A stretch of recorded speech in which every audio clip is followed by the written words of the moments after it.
Ayan, hello po, magandang gabi, magandang umaga, no? Kung nasan panig man tayo ng mundo. Ayan.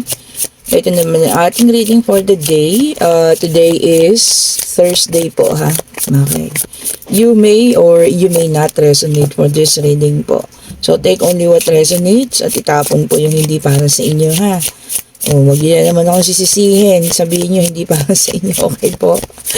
Okay, so i-check natin, ha? Kung kaninong energy na naman po itong ating makukuha sa ngayon. Salamat po sa mga bagong subscribers, sa mga dati na, sa mga bumabalik. Okay po. Sa mga nag-share, nagla-like. Okay, salamat po sa inyong lahat. Check na nga natin. Ito po ang Lenormand card. And then meron tayong The Child. Okay. Meron din po tayo ditong Park. And then, coffin. Huwag katakutan. Okay po. Coffin usually signifies ending. Okay po. Para din siyang the death dun sa White Tarot card. And then, home. Okay. So, okay. Inalis ko na ang ating, kasi magno-New Year na, kailangan bago naman itong ating board table. Okay po. Ayan na.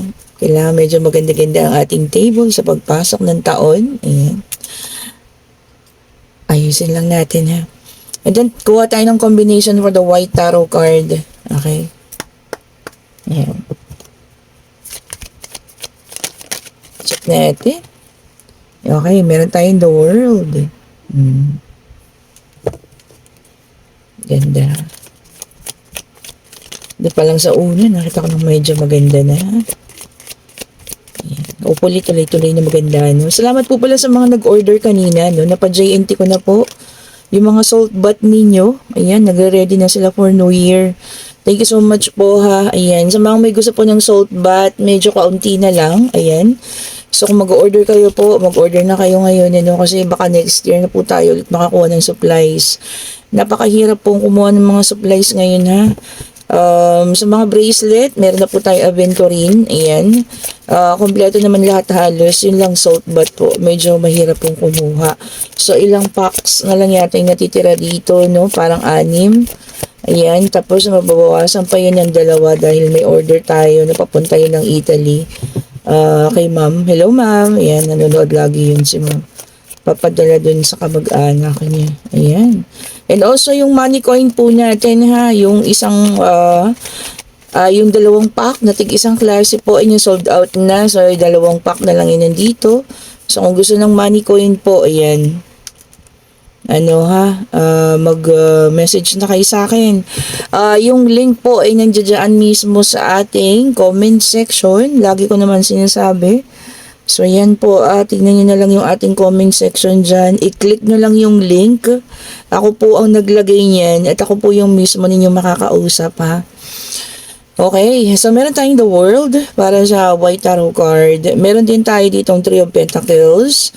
Meron tayong 3 of Cups. And meron tayong 2 of Swords. Okay po. Dito sa ating combination ng The Child from Lenormand card and the world. Okay po. The Child, ibig sabihin po nito is changes. Okay. Parang ibinabalik tayo ng Diyos, yung sa dati. Nung wala pa tayong kamuwang-muwang, and ngayon po, eto na. Para sa pagbabago na, no? Ayan. So, mas maraming tao makikilala, makakausap sa pangalawang deck. Ayan. Tatapusin ang ano bang nakaraan na. Ayan. And ito ay para sa mga panibagong tao, mga panibagong kakilala, 3 of Cups. Ayan. And maaari din po dito, magbabalik ang atensyon sa loob ng bahay. Okay. So, kasi nakapag-desisyon ka na eh. So, maaaring ito po ay aalisin mo na ang isang tao sa buhay mo. Ayan. Big decision making ang ginawa mo. Ayan. And ikaw po ay aalisin na rin ng Panginoon sa mga bagay na siguro nakapagpapahirap sa'yo. Okay po. Na, naman, di ba? Sino ang may gawa? Di ba tayo rin? Okay. So, kung nasasaktan kayo ngayon, kasi pinili nyo ang tao na yan na inyong makasama. Or kung mayroong problema tayo sa financial, anong nangyari? Bakit tayo nagkaroon ng problema sa financial? Baka nagka-over sa paggastos. Ayan. Nagkautang-utang dahil kahit hindi na kaya, kinakaya po ang lahat ha. Okay, so this is a promise of a new beginning, the world, ayan. Success and achievement is coming. Okay po. Meron mga tao magtitiwala niya sa iyo. Ayan, mas magtitiwala. Okay po. And dito rin kasi, no, pwedeng magkakakilala kayo or magkakausap kayo ng mga dati mong kaibigan. Ayan. Sila yung maaaring tutulong sa iyo. And the death signifies the ending na. No, okay po. Kumbaga, ililibing na yan. Hindi pala coffin pala yan. Ayan ha. Okay, so dito, napakaganda ng ating reading because God is giving us another chances kung sanino man ito. No? So, binibigyan niya ka na ng pangalawang pagkakataon ng ating Panginoon. Tatapusin na kung ito man ay relationship, iaalis ka na dyan. Kung ito man ay sa financial, okay po, aalisin ka na rin dyan. No? Kung pagkakalubog sa utang, okay, siguro makakahanap ka ng paraan. Ayan. Pagkalubog sa utang or sa mga credit cards, no? Makakahanap ka ng paraan para mapagtapusan mo na lahat yan. Ano? Ayan, yun nga pala, no? Kung may mga ganyan kayong problema, message nyo ako. Kasi financial ang hawak ko sa BPO. So, medyo expert na tayo regarding sa mga credit cards, no? Yung mga utang na hindi nababayaran. And way back 2018, ayan po, nagtrabaho rin tayo sa marketing para sa mga ano po, credit cards, okay, sa mga bangko. Ayan. So, may gusto naman kayo malaman about that, no, para matulungan ko rin kayo. Okay? So, yun po ha. Merong pagbabago or changes na darating sa buhay natin. Ayan. Pag inalis na tayo ng Panginoon sa sitwasyon na ito, tandaan niyo po ha, wag na po tayong babalik. Okay? Kung maayos na yung kautangan, utang na loob, ito na tayo. Huwag yun ang balikan. Ako na yung nakikiusap sa inyo, ha? If somebody will help you or if you can find a way para mapagtapusan na lahat ng ito, wag na po ninyong babalikan, ha? Or if ito naman ay tungkol sa relationship, kung aalisin kayo sa sitwasyon na ganun, ayun po. Ibig sabihin kaya kayo inalis ng Panginoon sa relasyon na yan dahil po hindi na siya makakabuti sa inyo, ha. Ibig sabihin, pine-prepare ka ng Panginoon sa mas maganda. Okay, so wag na pong babalikan. Okay, so tignan pa nga natin. Ang ganda ha. Signifies new beginning, an ending of a maaaring masabi natin an ending of a bad relationship, abusive relationship, ayan po, and financial struggle sa pagtatapos na. And then meron tayong 12 wands which is a fire sign, Aries, Leo, and Sagittarius. See, progress. Okay po, may mga decision na mabubuo, may mga madidiscover, madidiscover mo kung paano mo mapapalago ulit ang sarili mo, okay po, regarding sa financial man ito, no? Or maaaring ito ay sa relasyon. Okay, so siguro, kung aalisan mo yung relasyon na ito, magiging focus ka, no? Para sa sarili. And then, meron tayo dito ang 7 of Pentacles in reverse, which is an earth sign, Taurus, Virgo, and Capricorn. Ayan. Oh, sabi nga dito, no? So, may rewards. Okay. So, yung iba, syempre, magkakaroon ng rewards. Ayan. Kung ano man saan man yan manggagaling, ibig sabihin, maganda ang iyong nagawa. Ano? Okay.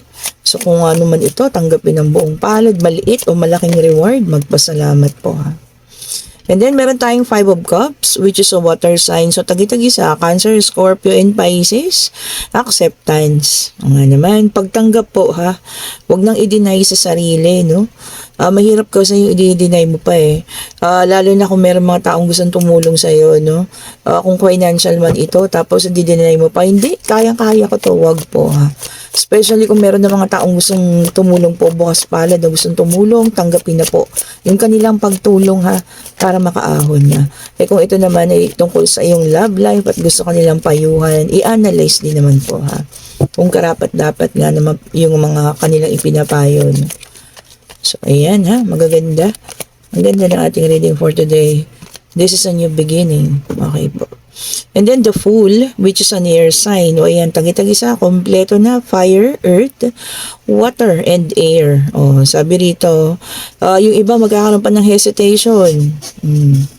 Mag-hesitate ka pa. Naku, wag na. Kasi ito na God has given you another chance. Wag ka nang mag-hesitate to take it, ano? Kuhanin mo ng buong buo sa kamay mo ang pagbabagong ito po. Ha? Okay po. Kung aalisin ka na dyan, tanggapin. Okay? Kung may mga tutulong na tao, tanggapin ang tulong po. Ha? Ng mga taong ito. Yan. So nakikita ko kasi may mga taong tutulong sa iyo para sa problemang ito na kanya sasangkutan mo. Whether it's a financial or it's a love life. Okay? So i-check po natin ha. Ang energy naman para sa ilan. Ayan.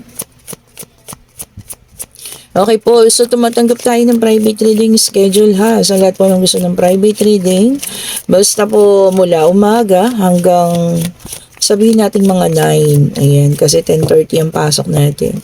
Kasi po hindi na ako tatanggap ng 24 and 25. Ayan. Medyo magiging busy naman tayo for the family niyan. Okay po. And then, meron tayo ditong the Hermit, which is an earth sign. Sabi dito, contemplation. Okay, so yung iba tatahimik lang, ano? Magkakaroon ng meditation, ayan. Gusto lang magpag-isa, being alone. Baka mag-iisip, diba? Mag-iisip ng mga kung ano-ano pa, yung mga dapat gawin, ano. Wag lang po yung masyadong, lalim ng pag-iisip. Minsan naman, pag sobrang lalim ng pag-iisip, yan yung, hindi na nakakabuti, ha, sa health natin. So, i-balance po, ha. I-balance lang. Ayan. Okay, so mga susunod na araw ay ilalabas ko na ang forecast para sa year 2025 ha. So hahatiin ko siya sa dalawang sign muna, no.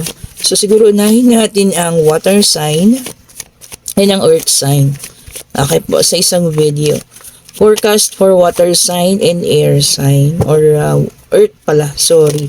And then, second day, ang air and fire. Okay. So, abangan ninyo po yan, ha.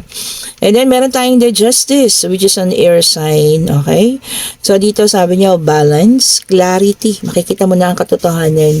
And, of course, yung katotohanan will set you free. Sabi niya rito. Kung ano mang katotohanan ito, ha.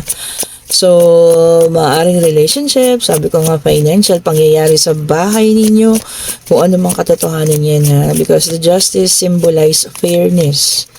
Okay po, or pagkapantay-pantay. Ano bang katotohanan ito na iyong malalaman? Sana maganda ha. Katotohanan na ikaw ay ampon. Huwag naman yung mga ganun. Baka naman may edad ka na saka mo palang nalaman. Meron din naman, di ba?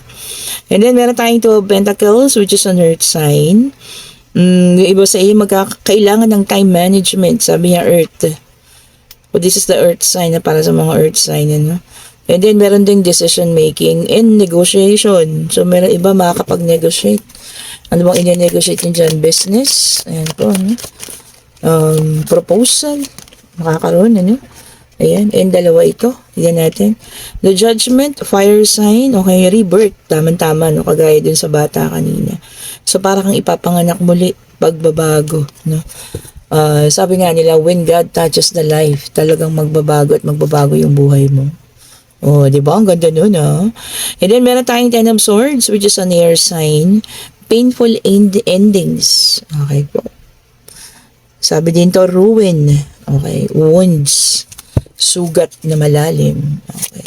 So, meron pa din, makakaranas ng painful ending. Okay na, hayaan mo na. Kahit gaano man kasakit yan, huwag ka mag-alala kasi tawag dito, maglalaho at maglalaho din yan ha, pagdating ng panahon po. Maaring masasaktan ka ngayon, ano? Pero sabi nga, this is also a part of God's plan. Parte pa rin po yan ha, sa mga plano ng Panginoon sa'yo. And then the Hierophant signifies church. Okay po, which is an earth sign.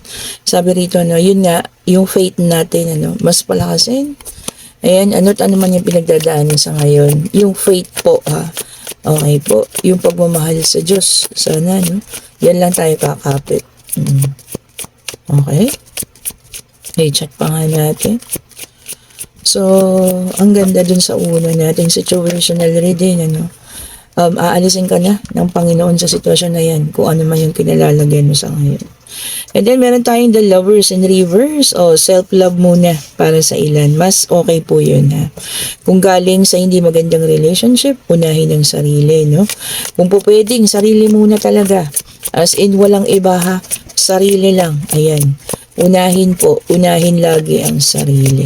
Okay. I-check pa nga natin. And then, poro dito sa ating last sa deck of cards. Meron tayong 4 of Pentacles. O, ayan. Sabi rito, ito yung pinaka maganda na sinabi. Okay po, if God will give us a second chance, especially in financial, save money. Sabi niya. Oh. So, you can have the security in financial. Sabi niya. So, sabi nga, lagi nating iisipin. Once na tinanggal ka na daw ng Panginoon dun sa situation na sa financial ka, okay, nahihirapan, at ngayon magiging okay na, nararamdaman mo niya, pumapasok na lahat ng blessings, mag-save ka daw po. Save para sa sarili mo, no? Para sa mga susunod na panahon, hindi mo danasin yung mga ganyan po ulit, ha? Okay, so sa mga nagtatanong po pala, next year, 2025 is year of the wood snake. Okay. So, ayan, bukas ang forecast natin, ha, para po sa mga water sign and earth sign. Ayan po. Okay, so ngayon, kung ano po ang inyong mga katanungan, pwede na tayo magtanong, whether it's love life, financial, or pangyayari. Ayan. Hingin natin ang kasagutan sa ating yes and no card. Divine Universe, ibigay mo po ang kasagutan sa kanilang mga katanungan po. Ano po ang kasagutan ninyo sa kanilang katanungan? Ibigay mo po. Isa lang po, ha, para makita namin yung clarity, yung kalinawan. Okay po. Ano po ang inyo? Ayun na. Ibinigay na. At ang ganda. Oh. So, ang kasagutan po ay yes. And this time, you are going to be guided by an angel. Ayan, ha? Ang ganda, no? Si Angel Temperance. So, kung tayo ay aalisin na sa mga situation na kinalalagyan natin ngayon, papadalhan tayo ng Panginoon ng anghel, ha? Na siyang mag-guide po sa atin towards success, towards big changes, towards financial stability, towards peace po, ha? Peace sa sarili, ayan, peaceful na pakiramdam. Ayan po. So, kung ano man po yan. So, this is a big opportunity na manggagaling sa ating Panginoon. I-claim natin, especially yung mga talaga nangangailangan nito. No? I-claim na po natin. There will be a big changes na darating sa buhay natin. Okay po, claim it. Okay, and kung sino man ang nakakagusto ng ating mga merchandise, ayan, ang ating eye set. At syempre, ang sinasabi nga, ito, may bracelet na tayo. Ayun po, ha, katabi ng aking amethyst. Ayan, mag-order na po kayo. Ayan. And of course, ito na yung isang set. Ayan, may bracelet, merong kwintas, ayan, merong sing-sing. Ayan po, kung gusto nyo kompletuhin, ha. Gift para sa sarili, non-tarnish, hypoallergenic na rin siya. So, ayan po, maganda siya sa balat, no? Hindi siya nakakasira ng balat. Okay, and meron tayo ditong black rose tourmaline, ayan. Para sa mga bad omen, mga bad sign, ano? Para maalis-alis yung mga negatibo. And meron tayong rose quartz. Kung gusto niyo mag-concentrate this coming 2025 para sa inyong pag-ibig, mag-rose quartz na. Ayan. And then, of course, ang ating black tourmaline. Ayan. Dalawang klase na yung ating black tourmaline, ha. Meron na tayong black tourmaline with mantra. Yung may mga mantra po sa side. And meron din tayong tiger eye. Okay po. Ayan. Tiger eye for wisdom and clarity. And meron tayong rainbow jade. Stone from the heaven. Ano? Kung gusto niyo mas lalong swerte. And syempre, ito I recommend everybody should wear sa New Year po, ha. Wait lang po sa order. Nag-notify na. Okay po, should wear citrine.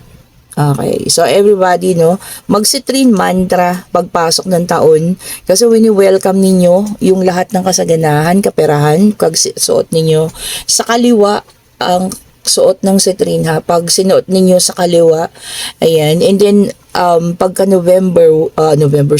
January 1, ayan, pagtungtong ng alas 12, no, hingin ninyo sa puso ninyo sa Panginoon at sa Citrine Mantra kung ano yung kagustuhan ninyo na mangyari, no, ayan. Kung gusto niyo ng panibagong trabaho, business, ayan, kaperahan, ayan po, at ibibigay yan, alam ko po, kung iyan ay talagang para sa inyo. And then, meron tayong combination of Tiger Eye and Black Tourmaline, ayan. And of course, ang ating napaka-powerful na amethyst. Okay. So, yun lang, no? Recommended ko. Wag na wag iwawala bago magpasok ang bagong taon. Ang Black Tourmaline para lahat ng mga negative energy for the 2024 ma-reverse na into positive. Ayan, you know, Black Tourmaline and of course, ang ating Citrine para sa financial stability. Pero kung gusto niyo ng para sa love life, Aventurine and Rose Quartz. Ayan, hindi ko na naman nailagay sa lagayan. Sorry po ha, sobrang busy natin. Kaya ito nga kasi, tingnan niyo naman, nagpalit tayo ng lagayan and naglinis-linis tayo dito ha. Ayan, kailangan kasi, no, medyo malinis ang ating pagpasok ng Pasko rin at New Year. Ayan. At kung nagugustuhan niyo ang ating reading, pa-like, pa-share, pa-subscribe. Wait lang po mga madam. Kasi nag-i-inquire po from Hong Kong. Ayan.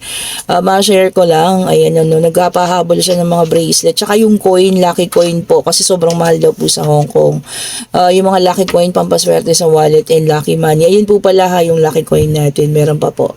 Ayan, nag-inquire siya, so nag-chat siya kanina pa. Okay po, kung nagugustuhan niyo ang ating reading, pa-like, pa-share, pa-subscribe, hit the notification bell para lagi po tayong updated sa mga bagong videos na nire-release natin.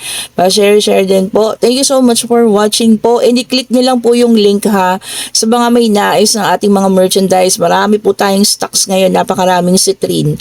Dahil alam kong marami sa inyo ang gusto mag-welcome ng financial stability this coming 2025. Okay po, and dun sa mga nagtatanong about yung mga bracelet na iba, hindi ko po alam yan ha, yung mga fairy dust, wala po akong alam dyan, wala namang sinabi ang temple na ganyan, and I think it's made of plastic, hindi po siya made sa crystal, so wala siyang effect. Okay po, so dito kasi sa atin, yung binabayaran ninyo is of course yung rituals, ayan, and of course yung because siya ay crystal po hindi siya made of plastic. Lahat po ng tinda natin is all original made of crystal. Thank you so much, have a great day po, stay safe, bye bye po sa lahat.